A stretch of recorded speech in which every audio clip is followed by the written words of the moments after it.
With regards to the recommendations that McBride can take to change the 7-day countdown, I don't believe that it's technically necessary that he needs to change the countdown. But with regards to this unique situation, how it's the Ritz Carlton's first time opening a hotel of this type of magnitude, it's a multi complexed environment. You have the spa, you have the condominiums, you have um, all the restaurants and shops, along with just the hotel as kind of the centerpiece for the experience down below. There's a lot riding on the Ritz and what they need to provide, and I can understand Millennium Partners and specifically Brian Collins' concern with making sure that they get to occupancy sooner rather than later in order to them for them to find the best clientele up front for the condominiums that they're looking to sell to high-end clientele. So, do I believe they really need to change the 7-day countdown to a substantial amount? No. But there are ways in which they can improve it that I took from the reading of the case study.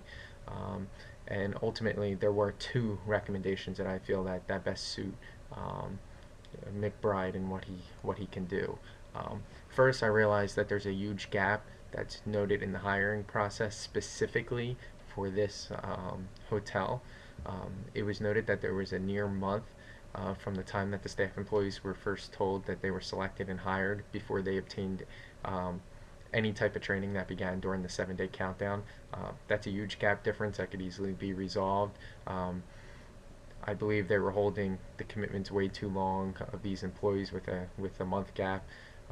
Where nothing really was accomplished, and I don't know what they do specifically with paper palm that they made note of, but that's one way they could have improved the knowledge up front by trying to make these new employees feel engulfed in the Ritz Carlton standards and methodology sooner rather than later by providing them with their palm upon commitment.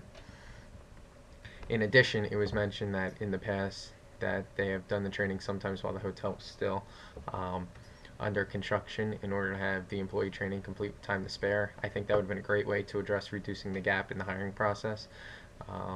If they started sooner, as they were able to complete the hiring process during construction, they could have gotten their new employees to start thinking the Ritz-Carlton way sooner rather than just 7 days before the opening.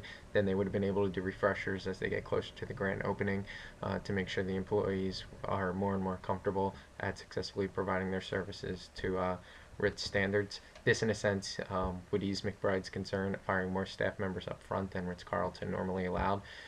He did mention, or it mentioned in the document, that it was a low cost, them doing the 7-day experience training.